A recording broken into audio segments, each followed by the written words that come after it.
From the desk of Penny Happens and Penny Roll Happenstance, from the team that brought you the moms and the alls, from the live music capital of the world, we bring you the Cool Kids News Network. Tonight we have a lot to cover. We're excited to have so much to cover tonight.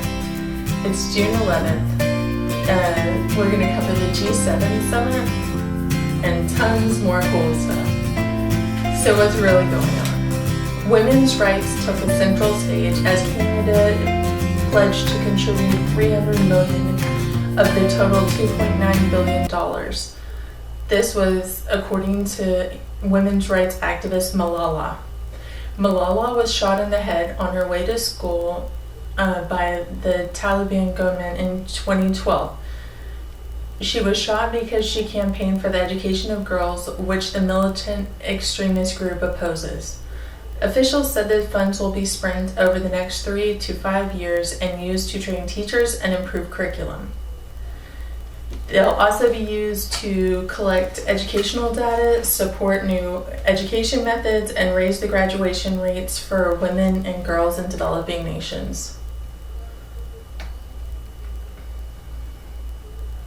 According to the President of the European Union, Donald Tusk, it is evident that the American president and the rest of the group continue to disagree on many key points, including trade, climate change, and the Iran nuclear deal.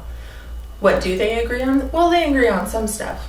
On most fronts, the G7 continues to push in the same direction when it comes to achieving the complete denuclearization of the Korean Peninsula, countering the aggressive stance of Russia, and searching for a political solution to the conflict in Syria. We must demonstrate unity regarding the ongoing land reclamation and militarization in the South Sea of China, as the international law must apply to all countries, big and small, on land and sea. What really matters. Last but not least, I want to make the President of the European Union said he wanted to make an appeal on the case of Oleg Sentsov, a filmmaker who was jailed for protesting the annexation of Crimea, Russia. He is currently serving a 20-year sentence in Siberia after he was charged, that was my alarm, after he was charged for terrorism in a Russian court. Oleg hasn't eaten in 21 days and isn't eating until 64 of his fellow Ukrainian political prisoners are released. He is on day 24 of his hunger strike. That is why Donald Tusk asked the G7 leaders to show their support of Oleg Sentsov. President Donald Trump, however, disagrees. He is in disagreement with key members of the G7 summit. He recommended that Russia get a seat at the G7 summit, which would not be showing that he wanted Oleg released. The president is mostly mad about what he calls unfair trade practices. He is mad that Canada charges a 270% tariff on dairy products. That means you have to pay almost 4 times as much as the cost of milk or cheese or bread. The policy means that customers have to pay 4 times the amount that the farmers are charging if they want to buy American dairy products. President Trump has charged a 25% tariff on steel imports and a 10% tariff on aluminum imports.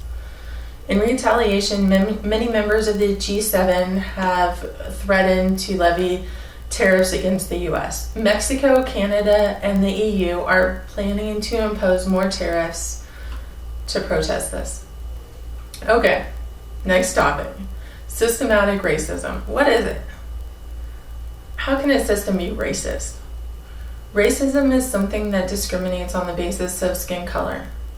But another way to discriminate, which also mainly targets people of certain minorities, is based on money or ability to gain access to a system.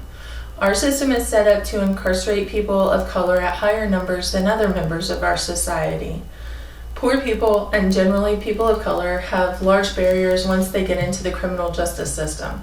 Without the means to protect themselves, they are convicted and serve longer sentences than their white and usually richer peers. Is this fair? Mandatory minimum sentencing means that when you have committed an offense, no matter what the details are, you have to receive at least a certain sentence.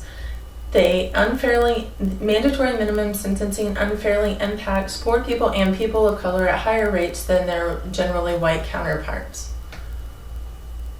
One such lady is a grandma right now.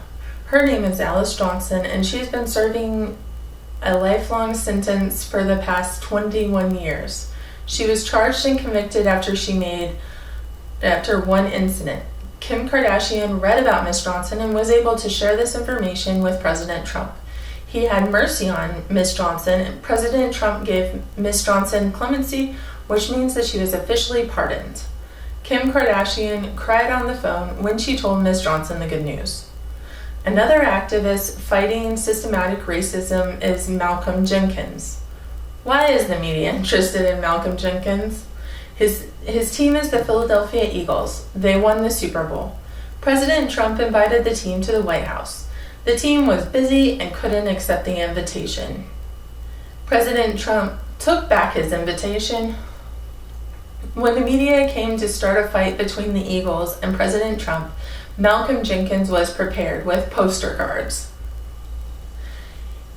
He read statistics regarding systematic racism of how the higher incarceration rates impact African Americans and how they place unfair barriers in the job market. One of the things that Malcolm tweeted after the fact was that 1 in 3 Pennsylvanians have a criminal record. A legislation that he wants to get passed is the Clean Slate Act. It automatically seals records for nonviolent misdemeanors past 10 years. So if you did something 10 years ago, it would be off your record. People deserve a second chance to get a job, education, a home. Malcolm Jenkins feels so strongly about this because his close family members, including his mom growing up and his brother, faced many barriers for employment after they received their criminal offenses. Now to Guatemala. 110 people are confirmed dead, around 200 are missing, and 4,000 are in shelters. The government is investigating, and people are protesting the amount of warning that was issued. They said that they weren't warned, but the people say that if they were given more warning, then more people could have been saved. The government, however, disagrees and says that an evacuation was issued, but people chose whether or not to evacuate. The Hawaii report. The volcano has caused more earthquakes and even a strange winter weather advisory. All the lava has created an extra mile of land for that island. So crazy. Earthquakes, winter weather, and more land. What's next? We have some hurricanes. Alouette was a hurricane last week that she pretty much died, but right on her heels is Hurricane Bud, and he's closer to the southern coast of Mexico. We'll keep our eye on hurricanes and report.